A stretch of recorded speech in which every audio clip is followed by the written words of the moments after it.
How you doing, everybody? Hope things are well and things are moving along okay with everybody. All right, we're going to go into the first of the last three units here, and this is an interesting one. There's a lot to ponder in this, and it's something that's pretty straightforward until we get to the end part of it. But I think most of this week you're going to be okay with this. But um, we're going to look at this in the beginning of these unit is really what causes a reaction to take place. I mean, if you ever think about think about why a reaction takes place, what forces really drive them. So, looking at these three questions is really what we're going to answer through this unit. Okay, it's fairly a quick unit, but it's not something you guys will have too much trouble with. But it's something to think about along the way. I hope you had a chance to print everything out. If you didn't, that's okay. We'll just try to get the best we can. Again, the idea is to get something of value out of this as you move forward and you go on to next year. So let's take a look at this and see what we have to do. So let's start it up. We're going to look at what forces drive reactions. How does a chemical reaction takes place in the context of more of an equilibrium type of thing? And that's really what we're going to look. So let's just start out right away. Let's just start from really the beginning. Okay, so scientists have always wondered, okay, really why reactions take place. Okay, not that they do, we know they do, but like what causes a reaction to drive forward? What causes things to go, what causes time to move on forward in the forward direction? For example, the mechanism and reason why combustion reactions took place was really, a mystery for a really, really long period of time. Scientists pondered combustion, wondered why it took place the way it took, the way it happened. So again, you can ask the question, why does a substance burn on its own when you light it, but you can't unburn it, you can't run it back the other direction. So we know it takes place forward, but why doesn't things unburn the other way? So if you burnt a piece of paper, why doesn't that piece of paper go backwards and recreate paper again on its own? So that's kind of a strange reason. And you probably think of a lot of reactions that do this, that seem to happen on their own, but don't happen backwards. All right. So we know some reactions take place that others don't, but what would determine that direction? So this is really the essential, question we're kind of like asking here is like, why does a reaction take place? Really, that's what we're really looking for. All right. So I'm going to get my pen together and my color, and we're just going to try to go through these pretty quickly. All right, so we want to bring up something called spontaneous reaction. Spontaneous reaction is simply a reaction that takes place without you forcing it to happen. And I'm not talking about, lighting a barbecue or, burning a candle, because those reactions, I am talking about those, sorry. I'm not talking about the energy that you would need to start it with. I'm talking about the fact that this thing takes place continually on its own without you, forcing it. Okay, a non-spontaneous reaction would be the reverse, right? You're not going to unburn your candle and get the candle back again with any ease. All right, so that's that kind of thing we're looking at in that way. All right, what are some common reactions that you could think of that take place spontaneously, or things that don't? Okay, and we made a little list down below. Okay, so spontaneous reactions. So like burning a candle would be one good one. Maybe rusting iron would be a good one. Maybe a ball rolling downhill would be a good one. Maybe a wild growing forest would be something that's spontaneous, right? Again, the springtime in May, things spontaneously begin to grow, right? And they grow wild. Okay, so there's a rusted nail. Okay, non-spontaneous reactions, things that don't take place on their own. Now, I'm not saying that we can't do these things. They don't take place on their own in nature. All right, so reforming a candle, rust naturally becoming a shiny metal again. How about a ball rolling uphill? Okay, and how about like a really nice manicured lawn? These things don't happen on their own. They happen if we continually put energy into it, which is not something nature favors. All right, so we got to look to nature and look a little harder and see why this takes place. Okay. All right, so what we want to look at is something called enthalpy, and we've actually done this. We've actually measured this amount. We just didn't call it that. So this is like the formal training for this. All right, so really, what enthalpy really is the energy content in something. You could think of it as the potential energy. So it's got a fancy name, the enthalpy. All right, we cannot measure this. Okay. Okay, well, actually, this should be cannot. Yeah, cannot be measured. I don't know why it's not coming off, but cannot be measured directly. Okay, so when we joked around early in the year about how much you're worth, you can't give me how much you're worth right now because it's hard to tell, right? You'd have to add up all the energies inside your system to determine what you're actually worth, right? So we're really interested in how much that energy changes, right? Your bank account is this number. We talked about that potential energy. We're more interested in what happens when it changes. Okay, this change in delta H is more important than the delta H itself. So the symbol for this potential energy is going to be H. We could think of that as the heat content, and the change in delta H is the energy that's going to be lost or gained. Again, the exothermic or endothermic thing is back. Okay, now how do you measure delta H? You simply do a Q equals MC delta T experiment, and when you do that, you will get delta H. So it's a fancy word for Q. All right. So in a reaction, what we're going to look at is what the products have versus what the reactants have, and then we're going to subtract them. Just like if you will go to the store, and let's just say you had, $100 in your pocket, right? And then let's just say you spent 50. Well, so if you had $100 and you spent 50, what you have at the end is 50, right? Minus 100. Okay. And you would have spent $50. All right. All right, so this is going to be called the heat of reaction, okay, or the change in enthalpy. So there's a lot of fancy words for this. So really, delta H is really the heat of reaction or the change in enthalpy. And this is the same thing as Q. So this is how much you've lost or gained when the reaction takes place. Okay, so guideline. In nature, systems tend to go to lower energy. They want to go to lower enthalpy and achieve more stability. And they do this by releasing energy. So you might think about releasing energy as being exo, and you'd be right. So nature favors exothermic type reactions, which means if energy is going to be released by the system and go to the surroundings, nature favors this. All right, and we talked about this. This is not anything new, except for the enthalpy idea. All right, so how does this connect to something we talked about before? Systems that are spontaneous, that tend to go on their own, when they do this, they usually, most of the time, release energy. So we can kind of predict this, that energy releasing processes are typically going to be exothermic or take place spontaneously. All right, so some examples. You can see a forest fire here. So here's some examples of just general everyday type of things that take place. They take place on their own without you continually doing this. And just by happen to be, all of these are exo. Okay, earthquakes, storms, and forest fires. These are all exothermic reactions. All right? Explosions, we know, are exothermic. Combustion reactions are exothermic. Formation of ionic compounds, right? Bonds formed, energy is released. Okay, you create new compounds, very stable compounds. You're going to be exo. Okay, oxidation and rusting of metals in nature are going to be exothermic. So, scientists were on a hunch here. They're like, something? Most of the time that things release energy, they're exothermic, right? So I think we found it, right? I think we found the reason why things take place, because they want to take their energy, release it out to the surroundings, and that would cause everything to spread out. All right. All right. To look at enthalpy a little bit closer, what we usually do of a system or of a reaction, we usually draw something called a potential energy diagram. So I'm going to count on you to write these down on that list where you see the line 1, line 2, line 3, line 4 slide. So I'm not going to show that here until the end. I'm just going to talk through it really quickly. Okay, and I want you to think of this like a roller coaster. If you like roller coasters in the summertime, and hopefully when we get to do this again, and you know that I liken this to a roller coaster. So if we like this, you'll know what I'm talking about. I hate roller coasters, so if you don't, but I've been on them, I hate them. But at least you get the idea. So we look at something called a potential energy diagram. And a potential energy diagram would look like this. It would be a graph where the path of the reaction is down here. Okay, and we're going to follow the potential energy on the side. Now, there could be numbers here. I'm not going to show numbers on here, but normally you would be if you were doing this. I'm not going to show it.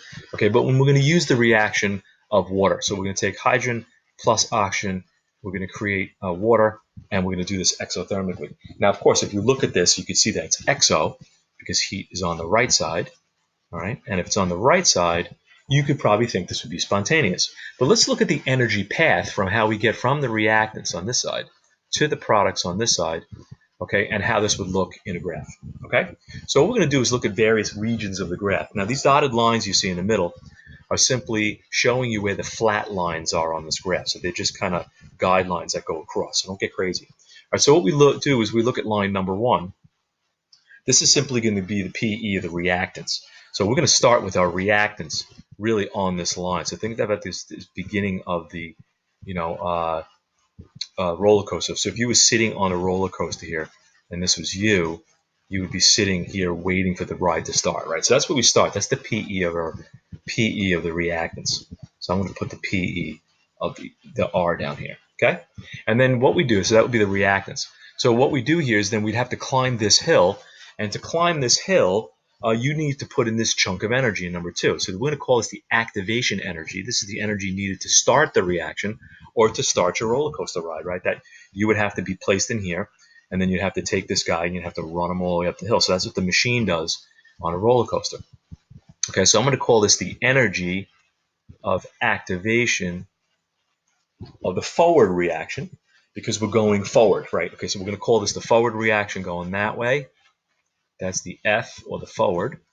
Okay, and if we went backwards, we would call that the reverse. Okay, so just if you hear forward, reverse, you know what I'm talking about. All right, so eventually what happens is we get to the top, and the top is the most stressful part, right? That's where you have the maximum amount of energy. And again, when you have a lot of energy, you're actually unstable. So this would be a position where, you have the maximum collisions between, the hydrogen and the oxygen to form some strange beast here. Okay, I'm going to call this the activated complex. So we have the potential energy of the reactance, the activation energy of the forward reaction, and we have something called the activated complex. Now, again, activated because you've added the activation energy in, and this is where the most stressful part of it is, right? So if you're on a roller coaster, you'd be like freaking out up here, getting ready to go down, right? So this is where the maximum energy is, maximum unstable, and it doesn't last that long, right? If you were on a roller coaster, you'd kind of be hanging out there just for a brief seconds in time, really scared for your life. All right, now how the reaction takes place, you're then going to cascade down here spontaneously. Remember, you have to put energy in to go up, but that energy is released as it goes down. Okay, and eventually you go to the bottom of the hill here where you're very tired and kind of drooped over from all the pain that you just went through. Okay, and that would be the PE of the products. Okay, this final resting place would be the water that you created, PE the products. Okay, all right. So that's the first 4 lines. Now, again, these all have energy values from reading the graph, and there could be numbers on here, and you have to read them off the chunks of energy.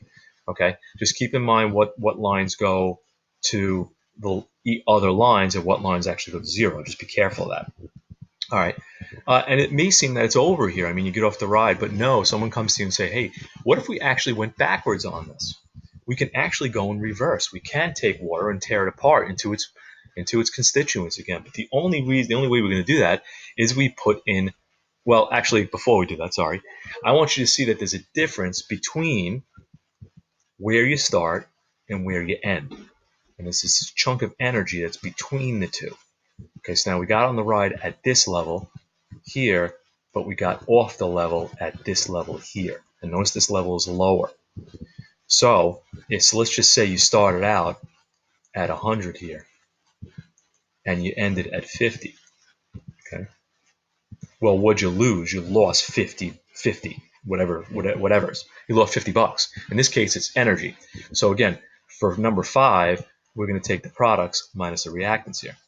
So we're going to take what we started with. Okay. Well, what we end with minus what we started with. And you're going to find out that this value is a negative number because you lost energy here. So this, number 5, is your delta H. The most important part of this graph, okay, is your delta H. Okay? So that's important to know. All right, so that's really the really important part of this graph. That's why we do this graph, is because we want to show where this chunk is. Now, of course, you can also end higher, okay, and delta H can be positive. So we're going to take a look at number 6. So number 6 now is this run backwards. So if you take this guy and now you push him backwards to go back to the beginning, notice that 6 is, again, greater than 2. So this would be the activation energy of the reverse reaction. And that would be how you would run this thing backwards. Notice that it's harder to go backwards from exothermic to endothermic. So endothermic reactions are harder to do. You can still do them. You just got to put a lot more energy in. Okay? All right. So next, what we can do is a lot of times what we can do is we want to make a reaction faster. We all know that you can add a catalyst. Okay, now how does a catalyst really affect this graph? And what a catalyst does is it produces a lowering of this activation energy. So if I draw this line in here, you'll see this dotted line, in here. You'll actually just mow down a portion of the curve, which actually affects 2, 3, and 6 because it lowers their amounts, right? So it actually makes it easier for the little roller coaster guy to go from point A down here from the reactants to the products and also backwards by lowering this height of the hill, okay? And that's what a catalyst does. Now, depending on the catalyst, you go to a lowering of, it depends how low it is. I mean, it could be this lower or it could be, of course, a little higher, but you're never going to affect delta H. That's a key to this. Okay, so delta H is always left intact. You will never go down here and affect this chunk of energy. So delta H is going to be there no matter what. It's this height of the hill that's going to be affected. So how do we affect that? Well, what we're going to do is we're going to get 3 more lines, okay, in a catalyzed reaction. So the top here, you can call this an uncat reaction, okay, and you can call this a catalyzed reaction. And that's really the key to this whole thing. So we have a catalyzed reaction, uncatalyzed reaction, and then we get 3 more lines. So I'm just going to put them down here. This would be your EA of the catalyzed reaction going forward. Okay, this would be the EA of the catalyzed reaction going in reverse, right? And this would be the catalyzed activation reaction. Catalyzed activated complex. All right. So whatever line 2, 6, and 2, 3, and 6 were, 7, 8, 9 are simply the catalyzed version of those. All right. So I'll give you a moment to kind of like get this together. I know there's 9 lines is a lot. All right. So if I just remove, I can go to here and erase all this ink, and then I can put out the numbers here. You can actually get an idea of what they look like. Okay. So I'll give you a second. If you want to pause it here, you can. And get an idea of what those lines look like. Again, you can always rewind this and go back and listen to it. All right, so if I go forward for a minute, all right, so really this is the sheet, this is the list of things that you have on that page. This is my slide. So what does a potential energy diagram really show us? It shows us the potential energy path of things, right? You can read this forward or reverse. That's really important because reactions can go in reverse, okay? And be able to describe each region of the graph and be able to relate the regions together. And I want to talk about this when we do a quick reaction, a quick problem on this in a few minutes. Okay, and here are your lines really. I mean, again, I'll load it all up here so you can see it. And really those are your 9 lines. So I'll leave it here for a second. So at least if you pause it, you can at least take it down, at least have the right questions or right answers here, and then take it from there. All right, so really the questions on this aren't really difficult. It's just this real, because it's really just laying out what they are, but it's this question here that, the questions can get a little tricky on what you're going to do, and I'll explain that in a minute. All right, so if we take a look, so really what's going on with the summary of this whole thing, just remember that delta H is the difference between the reactants and products. That's really important. So it's products minus, so it's going to be products minus reactants. All right. Number 2, catalysts are going to increase the reaction rate by 2 ways. Number 1, they're going to lower the activation energy by creating an alternate reaction pathway. This is really the language of those regions questions. Again, I know we're not doing all that stuff now, but again, this is to help you out. Catalysts are not used up. I mean, we're talking about catalysts. They're not used up in the reaction. They can be used indefinitely. A good example of the catalyst was that black powder that we used in the rocket lab, right? We just replaced a lot of the peroxide, but we didn't, replace that black powder because that was being used the whole time. Okay, you do not affect the delta H, line number 5. Okay, and your body. A good thing to remember is your body has enzymes in it, really important enzymes, which assists in making some of the reactions in your body faster, especially in digestion and in metabolism. Okay, so just a little review on this. Okay, again, a graph that appears to have the reactants higher than the products is going to be something that's exothermic. Okay, heat's going to be released. The products are going to have less energy than the reactants. Okay, and usually we're going to hand write those. This delta H is going to be on the right side of the reaction. We'll talk about that a little bit later. Okay, and an endothermic reaction that we didn't see before is just the reverse, right? We're going to start low and end high. So think about that. Your bank account would have to be positive in that case so that the energy would rise. So this, again, would be your delta H in this position. Delta H would be negative here and positive in that case. So again, endothermic would be positive. The heat is absorbed. Products have more energy. Okay, and heat would be written on the left side. So the appearance of the graph will help you decide which one is endothermic or exothermic. Okay, one is the reverse of the other. All right, so just a quick little, practice on this. Again, like what is the value of the heat of reaction? Again, you're looking here. I could walk you through it, but I'm not going to answer the questions directly here. What's the value here? Well, I guess we could do it. Delta H here in line number 5, okay, would be the chunk between 20 and 40. So in this case, we would say 20 kilojoules. So in this case, you'd be 20 kJ, right? All right, what's the value of the P of the reactants? Well, if you take a look at here in line number 1, the P of the reactants goes from 0 up to 40. So we can say that would be 40 kilojoules. You just have to know your lines. You can practice that in the worksheets, right? Now, which two lines can be used to calculate the EA of the reverse? Now, this question is interesting because, again, here's your PE of your reverse here, but what lines would make up those lines? Again, all of the lines on the graph from here on in can be made up of other lines. Energy is additive here. All right, so if we take a look at 6, what lines can be made up from other lines? Like what is 6 made up of? Well, if we take a look at here, if you look at 2, okay, if we look at 2 and then we look at 5, we can see that line 2 and line 5, if you put them together, actually make up the same height as 6. So if we add these two values together on the graph, we could get line 6, okay, because that's the reverse. Again, here's the reverse here, right? So we can do that. So let's just take a look at the two values. If we take a look at the value of number 2, we'll say the value of 2 is actually from 40 up to 100, which is 60 kilojoules, right? And if we looked at here, the value is 20 kilojoules. So if we put 60 and 20 together, we can see that would be 80 kilojoules for 6. So again, nothing you guys can't do. I think that's kind of easy, right? So the pointer would be, and in color would be that. We can say 80 kilojoules. My handwriting's terrible, but so what? It's okay. All right. Again, if you were drawing in the effect of the catalyst, okay. We can go from here, and again, you're not going to affect 5. You can't affect this area of the graph. We're simply going to just draw a little dotted line in here, mow down your graph like that in an arc, and you got yourself a deal. So we can take care of that. That's kind of easy. All right. So we took care of number 4, and find 2 ways that we can find delta H. Well, delta H is here. We can find one way here. There's one way we can do it is just reverse what we did in 3, right? If you take 6 minus 2, if you take line 6 minus line 2, you'll get line 5, right?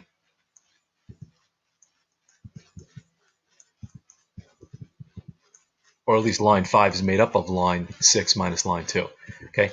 Is there another way you could do this? So I'm going to leave this up to you guys. You guys can try to figure that. There's another way that you can get line 5. All right, so I'll leave that to you, okay? And that would be the end of the lesson today. All right, so again, just go back over this. I mean, it's not hard. You guys can do this. But again, this is really step 1. Step 1 is, what is one way that would be a factor of why reactions take place on their own.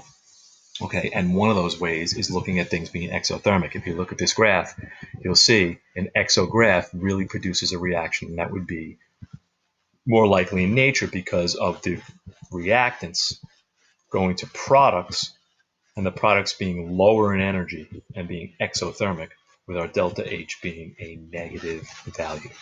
Okay, again, the negative means energy is released. Okay, have a great day. See you soon.